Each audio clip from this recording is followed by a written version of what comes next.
Pessoal, que isso? O professor enlouqueceu? Começando entre tapas e beijos do Leonardo?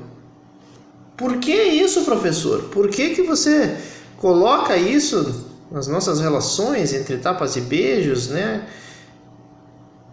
Essa questão de conturbação das relações sociais, o casamento conturbado?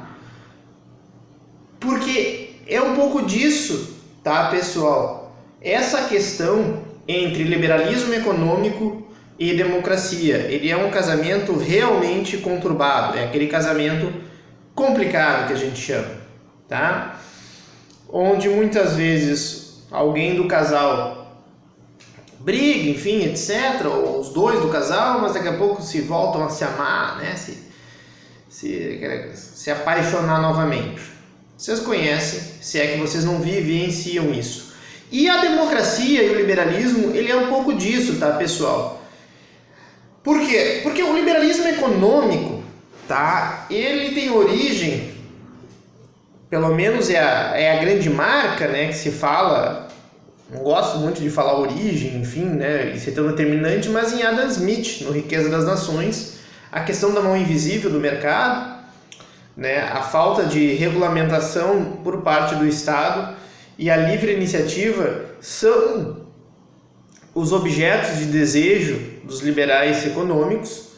Nós tivemos no seminário então a apresentação sobre um desses pessoas, que é o Hayek, tá? Onde ele mostra ou tenta mostrar que o excesso de regulamentação justamente faria com que houvesse problemas, tá? E nós estaríamos indo ao caminho da servidão, como é o nome do livro. Esses liberais, também chamados de neoliberais, eles discordam que o Estado tenha que intervir para garantir um estado de bem-estar social, ainda mais se esse estado de bem-estar social for redistributivo, ou seja, redistribuir bens, redistribuir serviços sociais para as pessoas. Dito isso, pessoal, quero mostrar e voltar lá, que eu estava mostrando no vídeo anterior, sobre a nossa Constituição, tá? Que é o 6º, vamos ver. Quero mostrar o artigo 6º para vocês, onde é que está. Ó, o capítulo 2 da nossa Constituição, dos direitos sociais, tem no artigo 6º um texto bem importante, tá? São direitos sociais a educação, a saúde, a alimentação, trabalho, moradia, transporte, lazer, segurança, previdência, proteção à maternidade, proteção à infância, assistência aos desamparados na forma desta Constituição. Até de falar eu cansei. Aqui temos um problema. Quem falou muito bem isso foi a aluna Thailise, tá? Por que nós temos um problema aqui, Thailise e colegas, tá? Estão me ouvindo. E aí tem esse problema. Quando a gente coloca tantos direitos, se fala muito isso, né? O meu professor de Direito Constitucional, uma vez eu tive aula de Direito Constitucional, quando eu estudei Direito um breve período da minha vida, ele falou o seguinte: lá pelo trabalho e a moradia acabou o dinheiro, ele brincava, né?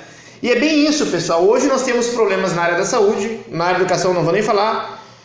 Nós temos, por causa da pandemia, problemas inclusive na alimentação. Quantas famílias aí necessitando de, se não uma fome extrema, como a gente já vivenciou no passado, pelo menos uma falta de nutrição adequada. Moradia, nós temos um déficit de, acho que entre 5 a 10 milhões de pessoas que não têm moradia no Brasil. Esses são os últimos dados, pelo que eu me lembre. Transporte público brasileiro é uma desgraça muitas vezes, em alguns lugares menos, outros lugares mais. Lazer, bom, as pessoas, uma boa parte da família estão tentando sobreviver para se alimentar e para ter uma saúde, imagina lazer, né? Então, o que aqui o artigo 6º vai talvez demonstrar, e o artigo 7º também, vai falar sobre, são direitos dos trabalhadores urbanos e rurais, além de outros, tá? Seguro-desemprego, fundo de garantia, tá na nossa Constituição, tá, pessoal? Prestem atenção. Aí eu faço uma pergunta para vocês. Por que vocês acham que lá naqueles direitos, ok, os liberais adoram, principalmente que são direitos de primeira geração, direitos negativos do que o Estado não pode fazer? Porque os liberais, pessoal, eles sempre têm medo de alguém, que é o Estado, tá? É o principal medo de qualquer liberal, do John Locke, na sua origem, o grande medo é que o Estado, ou quem controla o Estado, as classes sociais que os controlam, utilizem a força justamente para suprimir a liberdade individual. Então, no artigo 6º e 7º, aqui já é um pouco diferente. Essas pessoas como Hayek, Friedman, von Mises, Adam Smith, diria, mas Adam Smith é muito antigo, né? O tio Smith talvez tivesse outras coisas para falar, afinal ele escreveu no século XVIII, e não estamos falando de autores que escreveram no século XX, como Hayek e Friedman, já é outro contexto, tá?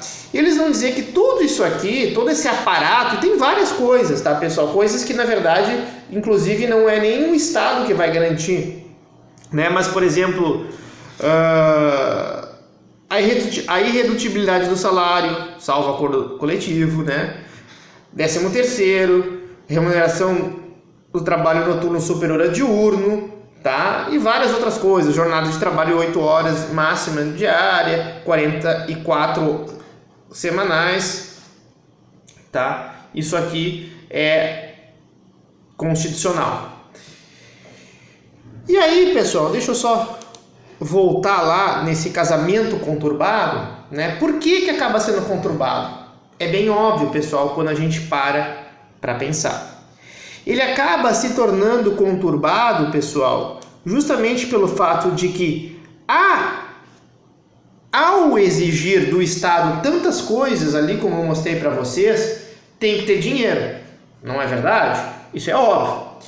E aí, para ter dinheiro, o que o Estado, qualquer Estado no mundo faz? Imposto. E aí nós estamos começando, segundo Hayek, né, interpretando as palavras dele, respeitando o autor, de uma maneira muito sintética, de uma maneira muito patética, eu diria, porque a obra é muito mais do que eu estou falando agora, mas a gente começa uma espécie de se perder para os liberais econômicos. Porque aí o Estado vai tentar criar um imposto, vou aumentar o ICMS, vamos aumentar o imposto de renda, vamos aumentar o IPTU, etc, etc, etc. E aí tu acaba cometendo injustiças, né? De daqui a pouco tu cobrar muito de uma pessoa. Gente, algumas classes baixas e algumas classes médias também que trabalham casualmente, tá, pessoal? Casualmente aqui, não vou mostrar para vocês evidentemente, só rapidamente eu estou terminando aqui, tá? O meu imposto de renda, né? E nada mais, nada menos do que eu paguei ano passado, sendo um professor universitário, assim, nem sei, não vou dizer exatamente o quanto aqui para vocês, mas paguei mais de 20 mil reais de imposto de renda ano passado. Então, pessoal, a gente começa a se perder, diríamos assim, né? Os liberais econômicos, a fazer injustiças, a cobrar demais que não deveria pagar tanto, a cobrar de menos que deveria cobrar mais, mas ao mesmo tempo, quem absorve mais, quem se favorece mais pelo Estado, tá? Eu tenho muitas vezes um debate que eu faço isso com o professor Jora, né? Que eu disse que muitas vezes as classes mais baixas se beneficiam mais de um Estado maior. Ele acha que justamente por causa das desigualdades talvez sejam os setores médios da população. Existe um debate entre nós sobre isso, né? Quem se beneficia mais do Estado brasileiro ter tantos direitos e prerrogativas? Para quem não sabe, realmente, comparativamente a outros estados de bem-estar social, o Brasil tem coisas que se diferenciam. Um sistema único de saúde não é qualquer país que tem, não pelo menos do modelo brasileiro como é colocado. Tá? Então, a Constituição Cidadã, a Constituição de 88, a nossa Constituição que eu mostrei para vocês, ela garante e fala em muitos direitos. Mas por falar em tantos, quem é que vai garantir esses direitos? Porque muitas vezes, como diria aquele meu professor de direito constitucional, nós teríamos que talvez pagar o dobro de imposto, o que seria quase que inviabilizar a atividade econômica brasileira, porque nós íamos trabalhar somente para o Estado, né? Então não teria nem sentido quase que trabalhar. Imagina, hoje o Brasil paga 35% de carga tributária em relação ao PIB, tá? E é um dos maiores da América Latina. Tem alguns países no mundo que chegam a cobrar 50%, tá? Mas às vezes recuam. Se nós pagássemos o dobro, por exemplo, 70%, provavelmente daria um colapso, porque as pessoas se negariam quase que a trabalhar. né? Porque tu vai trabalhar para o Estado, não para ti, evidentemente, porque às vezes se tu cobrar isso, 80% de repente em algumas classes sociais vão estar pagando do seu tempo de trabalho para dar ao Estado, né? E não para si. Então isso é uma questão importante porque justamente tira a liberdade individual, dando mais, digamos, numa tentativa do Estado de proteger o cidadão, e isto faz com que haja problemas.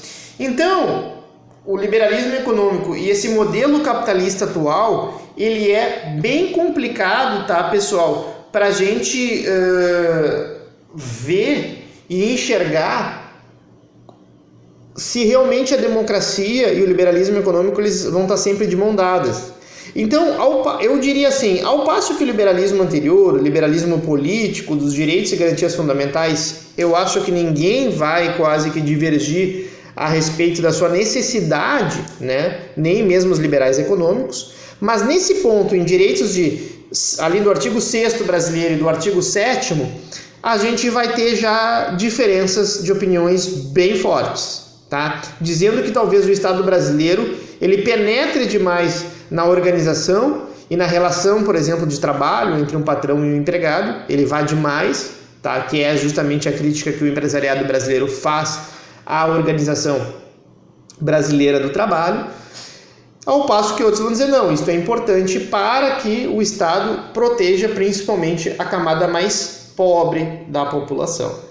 Ok? Então são visões antagônicas, são visões divergentes. E por isso que o liberalismo econômico e a democracia é um casamento conturbado. Porque muitas vezes, para tu ter todo esse tamanho de Estado, lembrem-se que eu mostrei para vocês lá no artigo 5º da Constituição que a propriedade privada brasileira tem que ter a sua função social.